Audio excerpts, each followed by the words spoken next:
వామ్మో, ఈ cleavage show ఏంద్ర బాబు.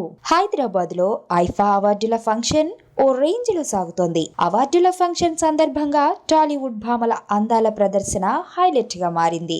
సినిమాల్లో అందాల ప్రదర్శన మామూలే అయినా అవార్డుల ఫంక్షన్ కు గ్రాండ్ లుక్ తోనో లేదంటే డిఫరెంట్ గా కనిపించే ప్రయత్నానికి కంటే కూడా అందాల్ని ప్రదర్శించేలా వస్త్రధారణ సాగటం ఐఫా అవార్డుల స్పెషల్ గా చెప్పేయొచ్చు. రమ్యకృష్ణ, అమల, మంచు లక్ష్మి లాంటి సీనియర్లు నిండుగా ఫంక్షన్ కు వచ్చేస్తే రకుల్ ప్రీత్, రెజీనా, శృతి హాసన్ లాంటి కుర్రభామలు క్లీవేజ్ షోతో అదరగొట్టేశారు. బాలీవుడ్ భామలకు దీటుగా అందాల్ని ఓపెన్ గా చూపిస్తామంటూ సవాల్ విసురున్నట్లుగా వారి కాస్ట్యూమ్స్ ఉండటం విశేషం. ఒక్క క్లీవేజ్ షో మాత్రమే కాదు, ఫ్రంట్ అండ్ బ్యాక్ ను వీలైనంత ఓపెన్ గా చూపిస్తూ అందాల భామలు ఐఫా అవార్డుల ఫంక్షన్ కు సరికొత్త వెలుగు తెచ్చారు. రోడ్డు మీద వెళ్తున్నప్పుడు అందంగా ఉన్నారో లేదో చూద్దామంటే మొహంగా పేసుకుని వెళ్తున్నారు. పెళ్ళేందో లేదో తెలుసుకుందామంటే కాళ్ళకు ఉండాల్సిన మెట్లు తీసి కబోర్డ్లో పెట్టేసి వస్తున్నారు. మాకు క్లారిటీ ఉండాలిగా, ఎవరిని ట్రై చేసుకోవాలో ఎవరిని ట్రై చేసుకోకూడదు.